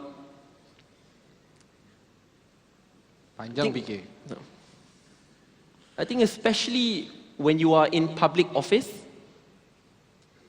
and when there's so much power in your hands and in the council which determines the truth, you should be receiving the most critical and at times even unconstructive of comments, feedbacks and criticisms. Because the risk of allowing that particular group of people to decide what's right and what's wrong is a lot bigger, especially when you know that there's so much power in the hands of the government. From the OSA to previously intimidation tactics which has been used and the rest. I think that's one. The second thing to also look here is, while there are still false narratives which are being distributed and discussed quite openly, it's better to have multiple different narratives challenging it. One saying this is true, one saying this is not true, one saying this is half true, and many more. Than only having one narrative saying that this is right and nothing else, halas. This is wrong, nothing else, halas. I believe once we have multiple different narratives, allow people to decide. We have TV3 previously, nak baik dengan diorang sekarang, utusan. But we had Malaysia Kini, we had social media to check on one another. You might have someone overly critical of this politician, you also have someone defending that particular politician. You have a friend who's being slandered, at the same time you have people defending it and responding it immediately. So that's why in the end it's always about a comparison. Do you want to have one single common narrative which is determined and decided by an unaccountable and unelected Ministry of Truth? And if you read 1984 Animal Farm, you'll understand my reference. Or do you want to allow, as what government said, the empowered rakyat to decide, defend and decipher what's right and what's wrong, especially when there are already existing legal recourse like Defamation Act to look at. Thank you very much. Right, time check. We have 10 more minutes of Q&A. And on the Twitter poll, we have 6 minutes left. The poll is running. One team is winning. I'm not telling who. The next question, maybe we can have somebody from this microphone here. Somebody from... Yeah, Deb, off you go. There you go. Assalamu alaikum. I'm Manasir. I'm from Sri Lanka. Yeah, Second year engineering student. So this question is towards government, especially maybe Sharif or any one of you. So I wasn't surprised when you gave the examples of India and Sri Lanka. What we need to understand is people act quite fast when they get information, irrespective of whether it's the truth or not. So this question is towards information control. Does this mean there will be constant monitoring of social media by the government?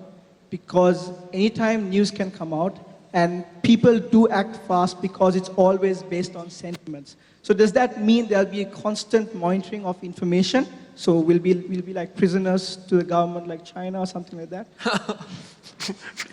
I'll let Kishan.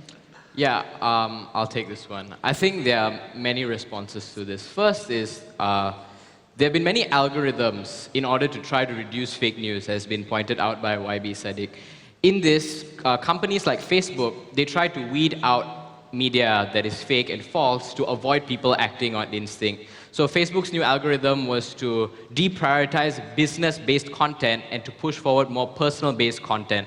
And many measures like this, electronic measures, that can be used to ensure that fake news doesn't spread far and can be contained to a certain degree. So these are a little more autonomous measures of regulating fake news. But apart from that, I think people in general are quick to report on fake news, so we wouldn't necessarily need constant monitoring, but every now and then, just a single complaint would be enough to open up an investigation, and that investigation could potentially save lives if and when it is necessary. Thank you. Thank you very much. The next question addressed to the side opposition. There you go. Hello, my name is Alif. I'm from UIAM Content Campus. I hope Sadiq can clarify for this. I refer to Pengerang MP's speech in Parliament last month, where she said that the status quo has failed to curb the damage of fake news on social media. This act helps to control the damage via the interim order because the contents are blocked until after the court, not the government agency, decides whether news is fake or not. My question is, I can see that our coup, ISA, were abused and should be abolished immediately. But this act is functioning. So, instead of repealing it, why not just make amendments like what the government said with tighter restriction to prevent political prosecution? Thank you. Okay. Thank you. There are two things to point here. Number one is, that's why I was quite shocked by the government proposal. The government proposal is different than what MP Pengerang said. Government proposal is not to automatically go to the court, but it's to set up an unelected council of arbitrators to decide what's right and what's wrong. So it's different than the court deciding. Second thing to look there is, while you may say, let's just make amendments, fake news law in and of itself, even with the best and tightest of amendments, is inherently vague. Because you need a body which will decide what's right and what's wrong. And when the truth is inherently subjective, I give you the example of the Wang Kelian human trafficking scandal. 2 years, and the police are involved. I mean, it was done through investigative journalism of NST journalists. 2 years after we found out about it. The 9.5 million debited into Shafi's account previously were fake news. Because we had to go through many barriers, now it's no longer fake news. So what's fake previously can be true as time passes by. So I believe in that unique context, even if you tighten it the best way possible,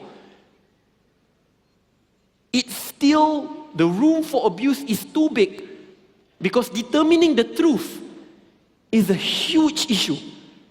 What's true to you can be false to another. And even if, as I mentioned, because I want to take worst case scenario, ini memang clear cut fitnah, memang tipu. Let's take what MP Pengerang said, government is perfect. Never mind, go through the court. You take down the content first, but go through the court. The fact that someone will be arrested and will go through a due process which takes a while will strike fear in the hearts and minds of fellow Malaysians to no longer share the content, to talk and speak about it, and the investigative journalists who we talked about can no longer talk about it. The best example I like to give is during the night of election, 9th of May. From even journalists I know looking at Astro Wani, mula-mula takut lagi nak cakap. When they know by 9:30 that we won, they were very open, frank, they can talk about it quite openly. With the Anti-Fake News Act, if I say something, for an example, prove that a particular politician is corrupt. However, these are still speculative. I have partial evidence, it might be insufficient. If I say that Malaysia Kini, Astro Orani and the rest cannot share that, because with the Anti-Fake News Act, not only will it cost me my liberty, but any hosting websites will also take the risk of being punished and persecuted as well. That's why Stephen Gunn from Malaysia Kini came out with a really strong statement against it. Even the Star, which was partially owned by MCA, went against it.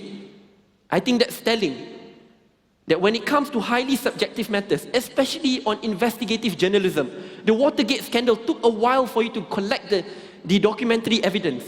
1MDB took years in and outside of Malaysia of investigation. I believe on highly sensitive and subjective issue like this, err on the side of caution. The best government today can be the worst of governments in the future. Never take that risk. The power should lie in the hands of the people and not the government. Thank you. Thank you very much. We'll take one question up there for side proposition.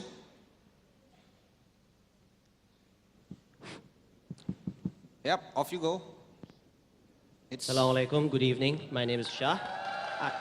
Oh, the fan base. I'm from IIUM here. I'd like to ask the proposition. The opposition has been citing cases of government abuse, and the proposition has been mentioning cases where individuals are harmed, like the ones in India and elsewhere. I'd like to, particularly Rohingya, that I was very keen on that. What happens, in your opinion, if there are a hateful few in Myanmar who spread fake news against the Rohingya there, but we are aware from the actions from the Myanmar government, they are okay with that. And so, when it becomes politicized, their government does not refute it, but rather supports that fake news instead, because they wish to incite violence or harm or relocate, whatever term you wish to call it. Those very Rohingyans, they don't even consider their citizens. So in the proposition's view, what happens then? Because it seems to me that in the long term, is there truly a benefit? Because this law is inching away from the very democratic freedoms it promised in the first place. Yeah, you wanted to take this, right? Yeah. Okay, go ahead. All right, thanks for that question. So in specific cases like Myanmar, where there are already levels of repressed freedom, we would say that this is, if executed properly, would be one of the most transparent methods of providing freedom. When we say executed transparently, meaning an international committee electing individuals to carry out this act or trying to provide some level of transparency through that method. And in doing so, being able to shed some light on the lies that are propagated within Myanmar and the apparent threat that Rohingyas pose towards the Buddhist majority. If it is ill executed, however, then it definitely can be abused by the ruling government in being able to further repress society.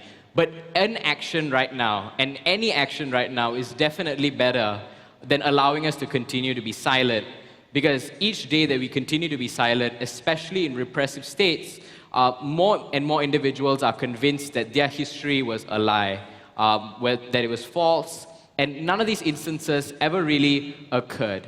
So in specific cases, that is how this law would be beneficial.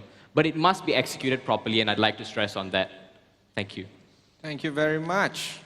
Final question for this round, perhaps addressed to the Rose Among the Thorns, Sister Asha, right there. Let's take a question up front. Yep. Assalamualaikum warahmatullahi taala wabarakatuh, and a very good evening to all. My name is Zamzam, and I'm an undergraduate student here in IIUM. Okay, my question is, our YB Syed Saddiq has already said that we should not trust the current government, no matter how clean they are.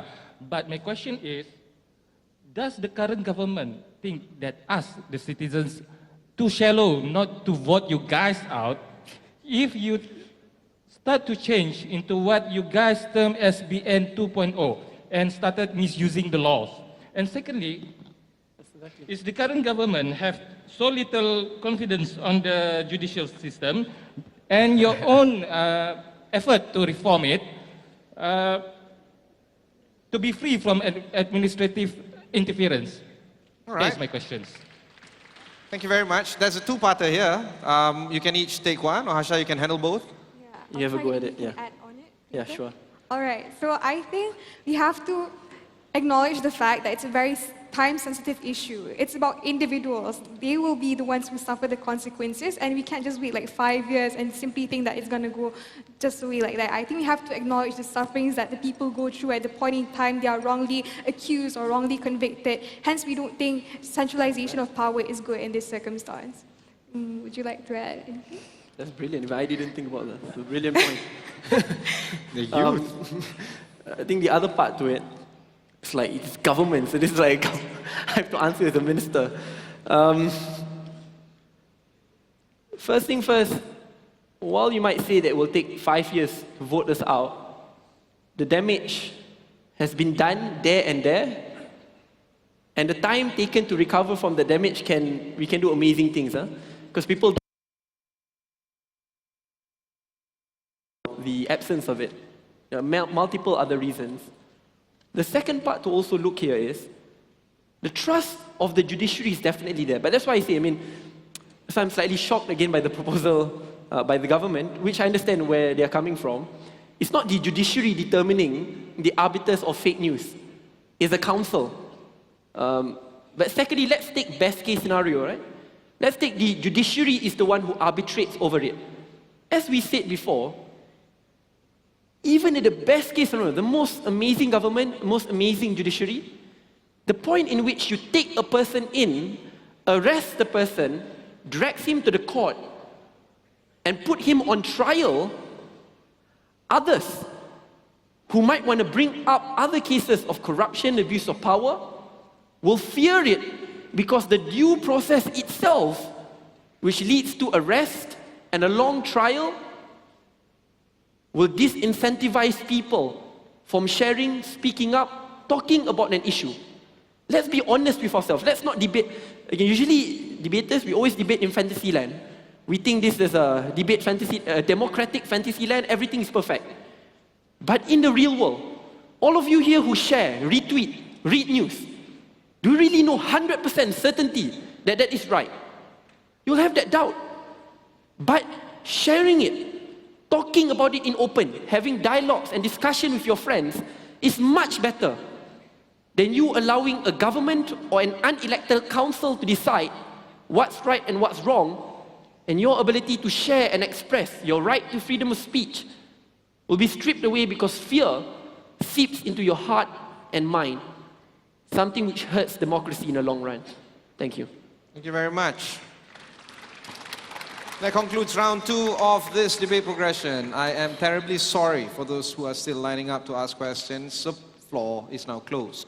We now move on to the third stage of the debate, the reply speeches. The reply will start with the opposition. You have 3 minutes to present your closing case. Thank you. In debates, we always must be grounded in reality. The Malaysia we are living in today, and what is to come of Malaysia in the next 5 to 10 years. And in debates like this, it's always about comparisons. I'm saying that government can abuse, they are saying that, well, at times, government will use it in the best scenario. That's why it's always about comparatives. And in this debate, we were the only side who gave you all the comparatives. Let's go one by one. Comparative number 1. If government is to abuse, They point out the example of Myanmar. Even I said Malaysia is very different. Let's take the example. Myanmar, Rohingya violence. Think about it honestly. Myanmar government, very bad and evil, committed genocide. Do you really think they'll be using the fake news to spread the truth? I believe what they'll do, they'll say what they've been saying today, that this is not genocide. They are actually defending themselves against the Rohingya rapist. If you really want to talk about that, really think it through, the context which they are drawing. Second context, what about partial truth, half truth? The Wang Kelian human trafficking case. Shafi'i receiving 9.5 million. 1MDB, which take years to determine what's right and what's wrong. In this case, it's better to allow the citizenry to decide because the truth is inherently subjective. But the third, we dealt with their best case scenario. I think we really dealt with them. They talked about, let's take, ni memang fitnah, 100% tipu, memang undeniable. We said, even if that is the case, one, due to the advancement of technology, Facebook, Twitter, and the rest can already prioritize content and what's right and what's wrong. Why is that different with anti-fake news? Because when you criminalize people, you strike fear in them to not talk about it, share it with their friends. I might be spreading a lie, but when I spread that lie in open, my friends will tell me that I'm wrong and take it down. But if I harbor it in myself, I don't talk about it, I will never be corrected. And I don't know what's a lie and what's the truth. I think it's much better to allow for there to be multiple narratives, ones which are right, ones which are wrong, ones which are half-truth, than having one single, unaccountable, unelected body to decide what's true and what's not. I have about 30 seconds. I want to talk about debating. It's a pleasure to be back in IIU, and I expect great things to come from this. But to my fellow IIUM students, aim the highest, do the impossible, think critically and think out of the box. The sky is your limit. No matter what barriers are put in front of you, challenge it and take it down. The IIUM Debate Club started new. We were way below Oxford and Cambridge, but now with people like Sharif, Mayor Mubarak, we are at the top in the world. If we can do it in debating, I'm very sure we can do it in all our fields. A guy who was once upon a time very scared of even entering IIU because the guards will stop me, is now free to talk on this stage. And it's an absolute privilege. And I owe it to all of you. Thank you very much. Thank you, sir. After you. Dah jalan dah pun. I think it's very easy for Sadiq to come up here and just say that it's not important for what the victim feels because he doesn't have to go through what they themselves feel and be a victim of fake news. I think that this debate has happened in two worlds. Their side largely has talked about a way in which the government has abused this, a way in which the current fake news has been used to hold the opposition towards power. I want to be very clear that we don't support that bill in any means. We support a bill that defends the people, and I don't want to use it in the way that's been used now. A bill that defends the poorest of people who can't defend themselves. A bill that is most likely going to protect those who need protection. Sadiq's case is very weird, and it's very weird for a few reasons. The first thing is, he said our case is very weird because we use a judicial system. We don't use a judicial system. Do you also realize that a judicial system is also unelected? And I mean, I don't remember putting their names there and electing them. The fact of the matter is, the Anti-Corruption Commission is also unelected. Most of the ways in which we check the government, ultimately we have to put some trust in the government. And I don't see why his extreme case of never having or ever trusting the government holds in this scenario. Secondly, his alternative is rakyat. I believe in the rakyat too. I believe in people.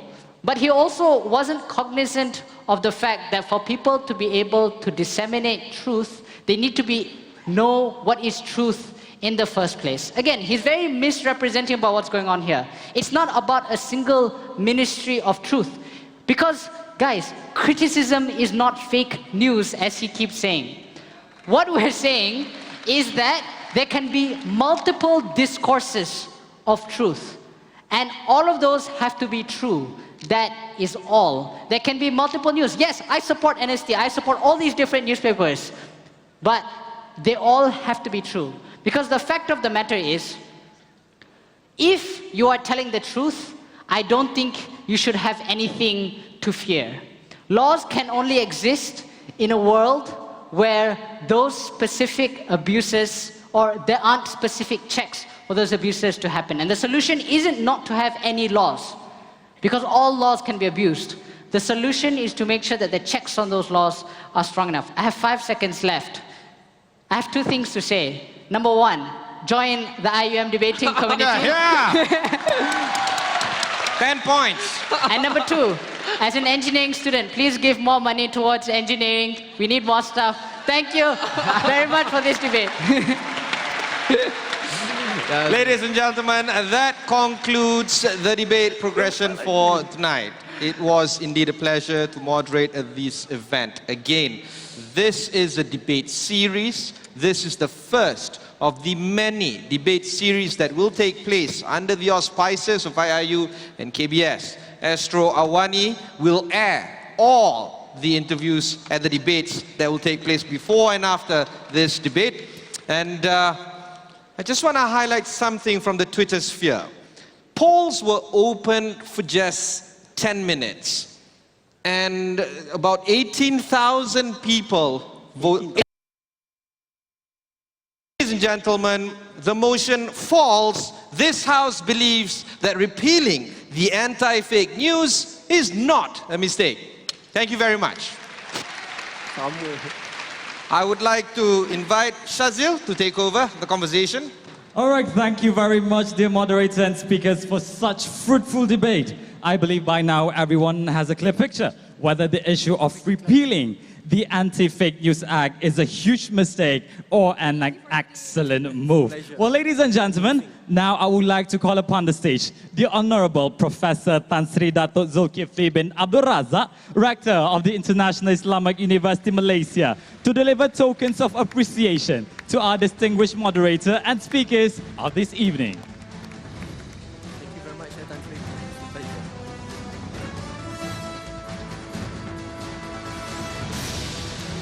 Ladies and gentlemen, the moderator, Mr. Ibrahim Sani.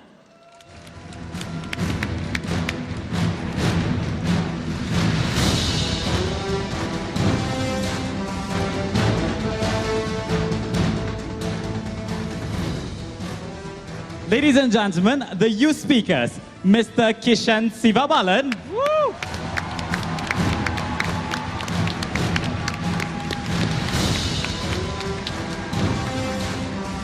And Ms. Hasha Atiyah Khairuddin. Woo!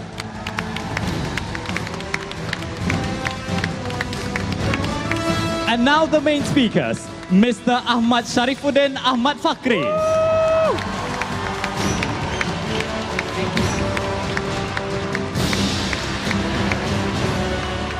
And of course, the one and only, Yang Berhormat Syed Saddiq Syed Abdul Rahman. I heard you right, more than glad. Dear YB Syed Saddiq, we would like to humbly request you to remain standing in front of the stage for the next agenda. Well, ladies and gentlemen, now we would like to present special awards and certificates to the newly crowned champion of Asian British Parliamentary Debate 2018. And with that, we would like to have Yang Berhormat Syed Saddiq Syed Abdul Rahman to present the mementos to the champions. Ladies and gentlemen, we present you the champions, Mr. Halis Khalid. Baik, dan itu dia tadi anda telah pun saksikan satu sesi debat antara pembangkang dan juga pencadang yang membincangkan tentang akta anti berita tidak benar yang patut dimasukkan atau tidak. Dan berdasarkan undian atau poll yang dikendalikan di Twitter, dalam tempoh 10 minit lebih kurang 1,800 telah mengundi bahawa pemansuhan akta ini adalah langkah yang bijak, langkah yang sepatutnya, di mana 54% telah pun mengundi it's the right move, manakala 46% telah mengundi definitely a mistake. Poll ini telah pun dikendalikan di laman Twitter Reaction Youth engage sebentar tadi, dan apa yang anda pun saksikan tadi, itu dia satu sesi yang cukup cukup panas dan cukup hebat sekali, dengan disambut oleh rata-rata mereka hadirin yang hadir di sini. Cukup meriah sekali sesi yang dikendalikan hari ini, dan ini baru sahaja sesi yang pertama dikendalikan oleh IIUM dan juga KBS, kerana selepas ini ada 7 lagi sesi Siri Debat Awam yang akan diadakan dengan topik yang berbeza, menampilkan pembahas-pembahas yang berbeza. Apa yang sedang berlaku ketika ini, sesi penghargaan kepada para penebat yang telah menyertai sesi kita pada hari ini, iaitu Syed Saddiq, Sharif Fakri, Hasha Atiyah dan juga Kishan Sivabalan. Dan saya rasa itu saja yang berlangsung pada hari ini. Dan ketika ini saya rasa, terima kasih kepada anda semua yang setia bersama kami menonton dari jam 8.30 malam tadi, juga kepada Kamarul Bahri Harun dan juga rakan-rakan penerbit kami di studio. Terima kasih kerana terus bersetia bersama kami di Astro Awani. Inilah dia youth power yang ingin diangkat Menteri Belia dan Sukan Wabi Syed Saddiq, Syed Abdul Rahman, dan sambutan di sini cukup mudah sekali. Terima kasih kepada anda semua yang menonton. Sekian saja laporan saya. Sekian saja secara langsung ini yang kami bawakan. Saya Malar Ridwan secara langsung dari UIAM di Gombak. Assalamualaikum, salam hormat dan selamat malam. Downstairs in front of the stage.